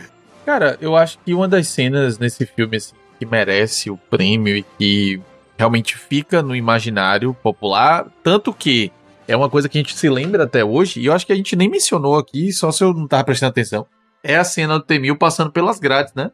Oh, é verdade. Nossa, sim, verdade. Eu acho que essa cena, assim, tanto a questão do uso de efeitos especiais, como a questão de perfeição da cena. Não era essa palavra, mas vocês vão entender. Porque eu lembro que quando... E é um detalhe que faz diferença. Quando ele passa por essas grades, ele vira um líquido ali, passa e tal. Eu acho que a arma, alguma coisa que ele tá... Enrosca, não sei, fica presa. Alguma coisa assim, né? Mas é um detalhe que pode passar despercebido por muita gente, mas o cara que é aficionado e tá prestando atenção, ele vai falar, caralho, James Cameron pensou até nisso. Porque ele passa, mas a arma não passa. Ela dá uma travadinha e ele tem que virar, assim, ela acaba passando, né? Mas ele dá uma travadinha, né? Uhum. Mas o próprio o Arnold, quando ele tá explicando lá para o John Connor, né? Que o John Connor começa a fazer um monte de perguntas. Aliás, a sinergia entre eles é muito boa. Ele começa a perguntar, mas ele pode virar uma arma? Ele pode virar não sei o quê? Não, daí uma bomba? É, uma bomba, ele não pode virar. Isso, verdade. Um maço de cigarro, ele fala também, uma coisa assim, né? Umas perguntas assim. E é curioso que no filme ele fala que ele tem 10 anos, mas ele tem mais, né? Puta, isso me pegou. Eu nunca tinha reparado isso, que ele olha no computadorzinho e mostra 10 anos. Imagina que o moleque devia ter uns 13, né, pô? Tava mudando de voz ali. Sim, pois é. Dirigindo moto na rua, porra? Como assim? Pô. Ah, mas era anos 80, aí não tem... Anos 80, anos 90. Anos 90 tudo podia. Ó, agora, gente, eu vou falar um negócio, eu concordo com todos, eu acho que, assim, na minha opinião, vou sintetizar, eu acho que o metal líquido do T-1000 merece. Todas as cenas que a gente falou quase é sobre o metal líquido ali, Isso, então... Exatamente, impressiona até hoje, né, cara? Isso. Sim. Verdade. Isso aí, então metal líquido de T-1000 ganhando o prêmio George Lucas de melhores efeitos visuais. E o prêmio Steve James pro melhor coadjuvante, eu acho que aí vale todo mundo menos o Arnold, né? Vamos lá, comecem um por vez aí. Começa por cima pra baixo, na minha lista. Vai, Cris, fala aí. Bom, pra mim, né, pode ser uma opinião aí meio diferente dos demais, ou não, né, mas pra mim o melhor ator coadjuvante é o... me fugiu o nome, eu lembro o nome do ator, mas eu não lembro o nome do personagem lá, o Joey Morton. Eu achei as cenas deles como coadjuvante ali, eu achei muito interessante, né? Quando a Sarah Connor invade a casa deles, né? Aquela cena na hora que o T-1000 tira o braço, né? A parte de carne do braço pra mostrar pra ele a mão mecânica, pra ele acreditar, né? Que ele realmente veio do futuro. Nossa, eu acho que as cenas dele, apesar de ser cenas... Pequena participação ali, não é muito longa as cenas que ele aparece ali, mas eu acho que eu daria o prêmio pra melhor ator coadjuvante pro Joey Morton. Olha aí, cara, opiniões diferentes mesmo, viu? Porque realmente ele é um bom ator. Cara, eu poderia também escolher o Robert Patrick, e poderia... O Arnold é sacanagem. Mas eu acho que eu poderia escolher o Robert Patrick, porque, como já discutido aqui, ele tá sensacional. E eu acho que nem poderia valer ele nem o Arnold, tá ligado? Porque é praticamente os protagonistas junto com a Linda Hamilton. Então eu acho que eu vou com o Chris, cara. Esse eu acho que é o Dyson, né? O personagem. Isso. Aquela cena da respiração, não tem como esquecer daquilo. E toda a parada, né? Que ele que cria, né? A Skynet. Exato. Ele criou o chip, né? Ele ia criar o chip. Ele é o cara lá que tá por trás disso. E, tipo assim, ele meio que tenta voltar atrás, né? Ele não sabe do que aquilo vai se tornar no futuro e tal. Então, por ele ter feito essa virada, né? Esse entendimento... Tem uma redenção ali, né? E pronto, a palavra certa. Por conta dessa redenção, assim, e pela atuação, por mais pouco tempo de tela que ele tenha considerando os outros, eu acho que eu fico com ele também. Merece. Boa. Cara, eu vou ficar com o Joey Morton também. Vou ficar com ele também. A atuação dele é muito boa, é muito sensível. Você olha a princípio e você pensa... Assim, nem que você pensa, mas era muito fácil pro James Cameron colocar ele como um filho da puta. Sabe? Colocar ele como um cara que ganancioso, que ele só queria realmente que a tecnologia que ele tá criando e a empresa crescesse. Mas não, ele tinha uma boa índole. Ele tinha um objetivo legal, e as cenas em que ele aparece são extremamente sensíveis, tanto com a família, quando a Sarah entra pra matar ele na frente da sua esposa. É uma cena forte, e a cena que ele morre também, ali, até alguém citou no início da respiração dele no fim, antes da bomba explodir. Ele tem atuações pontuais, mas todas as atuações dele são muito boas. Né? É a parte... com o maior drama do filme são as partes em que ele está. Pra mim, o troféu é dele. Cara, tem razão. Assim, o meu voto, gente, eu ia ir por uma linha diferente, né? Eu ia votar na Sarah, porque ela realmente foi muito foda, né? Mas eu acho que foi o Lucas aí que mencionou. Eu acho que o T-1000, o T-800 e a Sarah, e até o quarteto ali, né? O quarteto que move o filme, eu acho que eles são os muito principais, né? Então, pensando aí no Dr. Dyson, acho que ele realmente, o cara que, aquela respiração agoniante, entregou muito, né? E é verdade, eu acho que seria mais fácil mesmo, né? Falar que ele é um vilão, filho da puta, querendo só ganhar dinheiro. Mas não, cara, ele entendeu rápido, né? Porra, quer dizer, ele até fala uma hora lá, vocês estão me culpando, julgando por uma coisa que eu ainda não fiz, né? Que ele ainda ia criar o chip. E tem mais uma coisa, né? No filme, nas cenas estendidas, mostra um pouco mais do relacionamento dele com a esposa e tal. O cara é bem sucedido, mano. Tem uma casona. Realmente. Na cena estendida mostra um pouquinho mais da profundidade com a família dele. Então meu voto é pra ele também. Se eu puder dar meu voto, eu tô passando aqui todo mundo, mas eu acho que, assim, eu gosto bastante do John Morton mesmo, e eu sei que provavelmente ele vai ganhar o prêmio, porque já tem 4 votos, mas eu gostaria de dar uma menção honrosa ao Dr. Silverman, que é esse ator maravilhoso, que tá nos 3 primeiros filmes, o querido Earl Boyn, fazendo o velho que não acredita em nada, mesmo tendo visto já 3 vezes, na altura do 3º filme, o Exterminador, e tendo visto o cara atravessar um negócio de metal líquido na frente dele, ele ainda não acredita. Dr. Silverman, o alívio cômico aí do filme, pra mim ganha uma menção rosa, o ator Earl Boyn. Tá aí nos 3 primeiros. Ô Gui, mas não, cara, ele sabia sim, cara. Ele fazia parte do esquema, né? Olha, isso é interessante, porque... Não, mas ele fica assim... temos a Sarah Connor, tem uma... Aqui, ela fala que... Imagina o cara que viajou do futuro, é o pai do filho dela... e ele tá o tempo inteiro sendo escroto. Aí ele vê o maluco atravessando a grade ali, cara, e ele ainda não acredita, entendeu? Não. Ó, essa parte aí que ele fala aí, ele tá passando com os residentes dele ali, pra ensinar, né? Então, ali ele não pode entregar o jogo. Com a Sarah, ele tá ali fazendo mind games pra ver o que se tira informações dela. Na minha opinião, tem a Cyberdyne, não é Skynet. É Cyberdyne. Cyberdyne é a empresa que criou a Skynet, isso. Isso, exatamente. A Cyberdyne é alguma empresa, deve fazer parte de alguma coisa governamental e deve ter algum órgão que tá ali por trás do Dr. Silverman, que tá ali comandando ele, cara. Ele se faz desentendido, Gui. Ele sabe de tudo, cara. Tá comprado! Tá, ele tá ali prendendo. Tanto é que a Sarah... Puta, cara, é foda. A Sarah Connor fura a perna dele lá com uma caneta. E depois ele até fala, não, ela furou minha caneta, meu pé, minha Como é que tá a patela?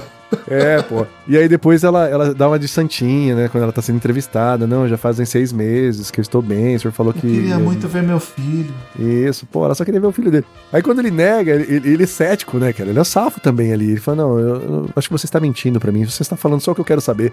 De repente, cara, ela avança em cima dele assim. Eu vou te matar, não sei o quê. Cara, e aí depois ele consegue se desvencilhar e olha pra câmera e fala, paciente modelo. Foda demais, cara. Bom, então aí John Warton ganha o Steve James pro melhor coadjuvante e o prêmio Xambin pra melhor morte do filme. Qual a morte mais memorável, provavelmente aí vindo do T-1000 que vocês lembram do filme? Olha, pra mim a melhor morte que eu já tinha até a hora que o Sérgio comentou, né? Eu até lembrei, falei, nossa, é a cena que eu escolhi pro prêmio de melhor morte, porque realmente aquela cena inicial ali, aquela cena onde ele mata o pai do pai adotivo lá do John Connor, com aquela lâmina que sai da mão dele, atravessa a cabeça, a caixa de leite, tudo, os detalhes daquela cena, ali pra mim eu considero, teve várias, não teve tantas mortes no filme, né, se a gente for analisar, porque depois o John Connor descobre que o T-1000 faz o que ele quer, então ele só acaba alvejando um monte de gente, mas não mata mais ninguém, né? Então não teve tantas mortes assim no filme. Mas essa morte, acho que o T-1000 foi o que mais matou, né, nesse filme. Mas aquela primeira cena onde ele mata o pai adotivo ali, pra mim, merece essa premiação. Tiveram 24 mortes no filme, a gente sempre fala da contagem de corpos aqui. 24 mortes no filme, T-1000 matando 8. O Miles Dyson, querendo ou não, acaba matando 5 naquela explosão lá quando ele vem a óbito ali na fábrica da Cyberdyne. Sarah Connor matando 1, o cara do hospital, e o T-800 matando o próprio T-1000. Foram poucas porque o T-800 não foi ensinado a não matar. Se o Arnold fosse matar a galera... ele é o mocinho desse filme, né, cara? Ele não podia incentivar o cara a sair matando que nem AIDS, né? Não dá, né?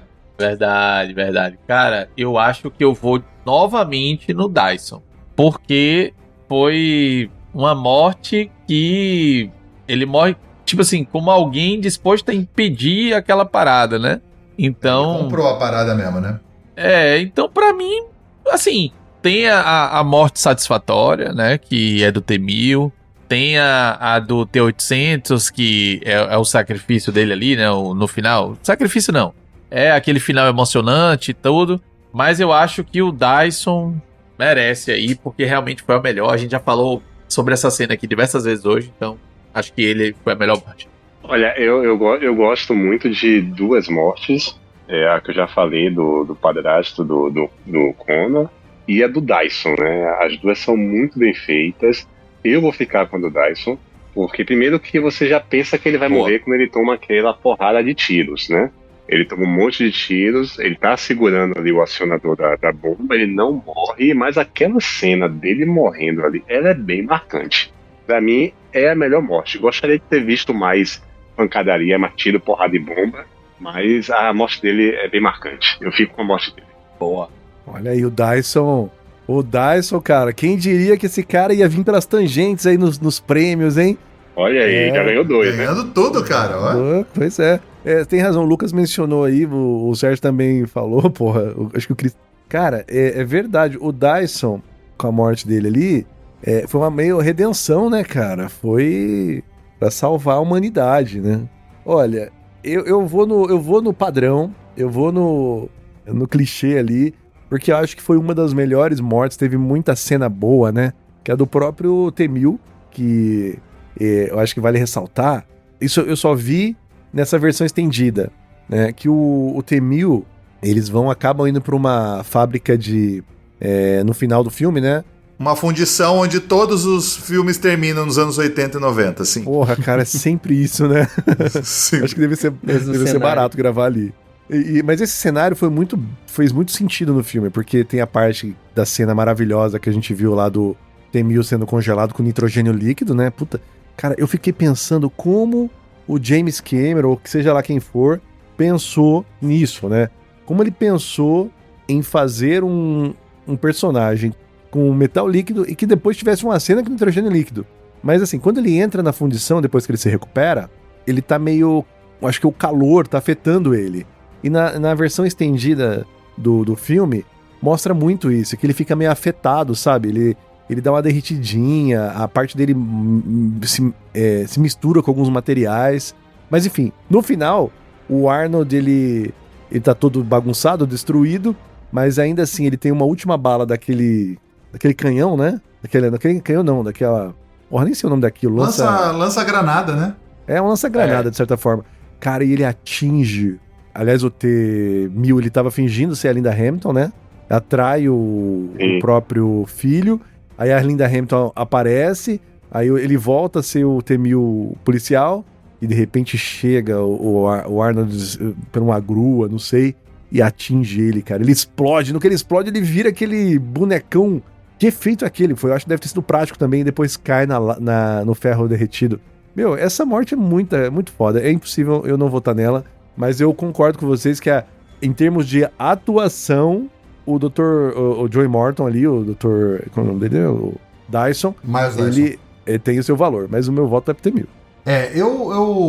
O John Morton vai acabar ganhando, mas eu tô com o Everton aí. Eu acho que a morte do T-1000 é muito icônica. E quando eu era criança, os efeitos visuais sempre impressionavam muito mais. E aquela morte, a hora que eu vi ele todo retorcido, você fala, caralho, que da hora, né?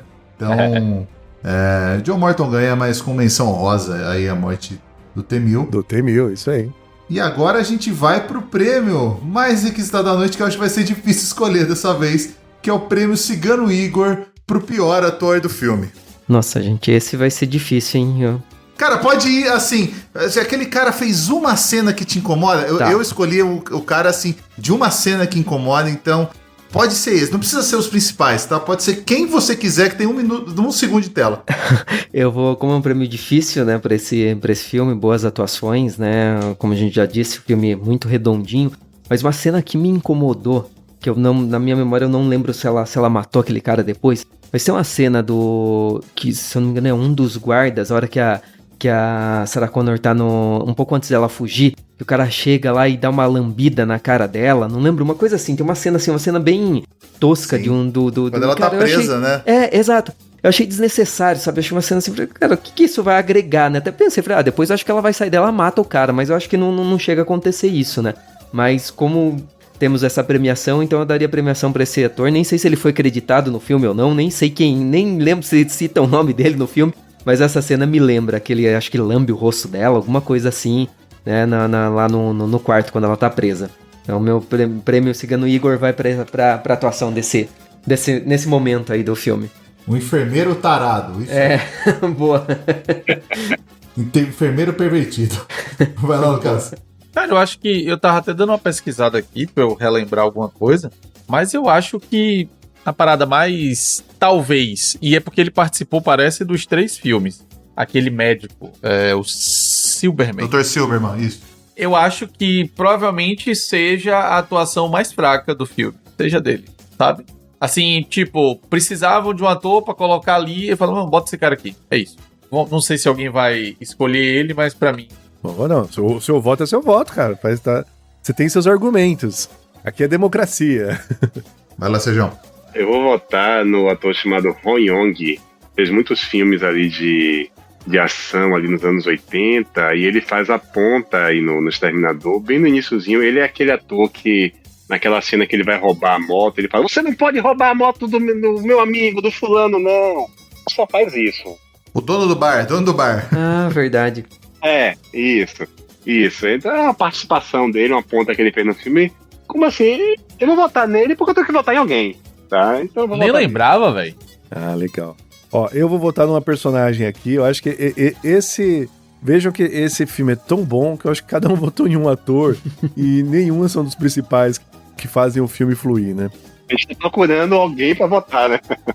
Não, mas eu vou votar na Teresa Dyson, que é a esposa ali do Dr. Dyson, porque ela ficou muito surtada, gritando ali, né, na maluquice. Pô, entrou uma mulher maluca te metralhando na sua casa, cara. Ela tem motivo, vai. Ah, então tá certo, é verdade. Ai, cara, você quebrou minha linha de pensamento. Mas desculpa, vai lá, cara, vai lá, desculpa. Não, agora que você falou é verdade. Se uma mulher maluca entra atirando no meu marido no meio do negócio, né, na minha família, cara, realmente ela ia virar uma mulher surtada. Então, ó, eu vou votar então, não sei quem votou no Ken, no Douglas, é que não tem nome, é Ken Gibbel. Ken Gibbel é o nome do ator, isso. Que é o enfermeiro, que é o enfermeiro tarado, que eu achei que isso é uma sacanagem, cara. O cara amarrou a mulher e ainda deu uma lambida na cara da Linda Hamilton, cara. Então eu vou votar no Ken Gibbel aí, Douglas, o nome dele. Ou, como o Guilherme falou, enfermeiro tarado.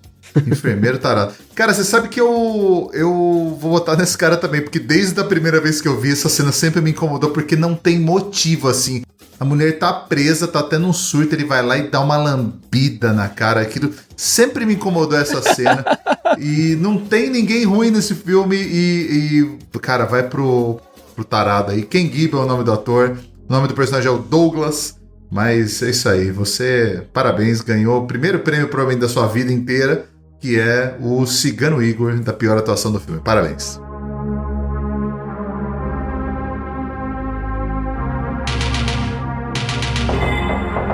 É isso aí então, gente.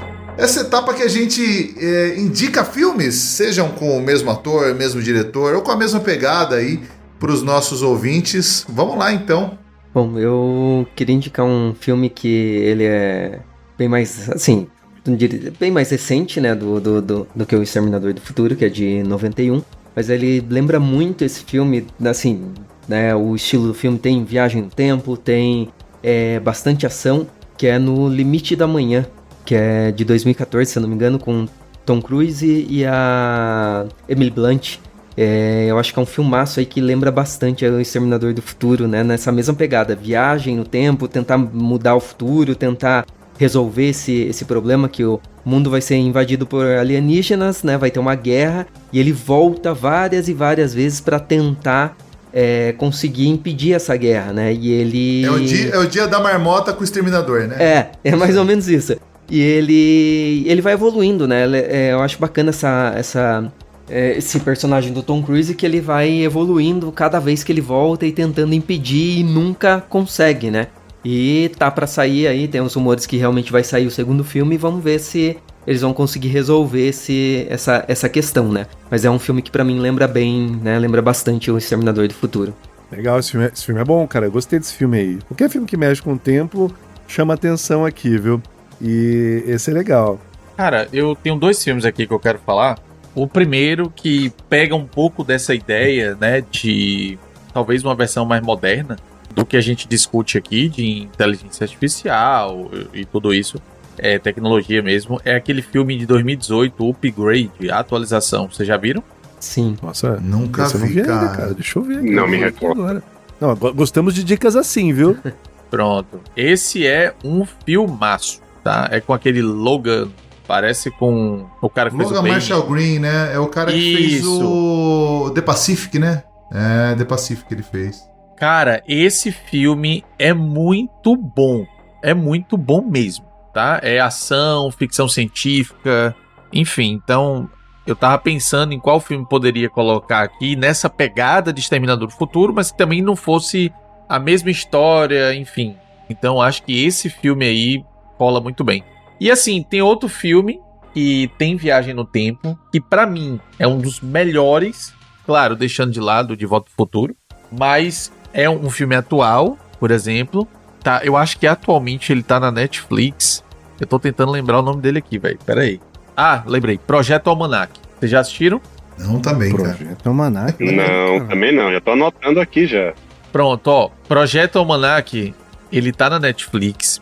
É um filme que, se for pra você falar de viagem no tempo, esse é um bom filme, porque pega tudo que a gente pensaria como jovens se descobríssemos que existe viagem no tempo. O que a gente faria com esse poder, tá ligado? Pronto.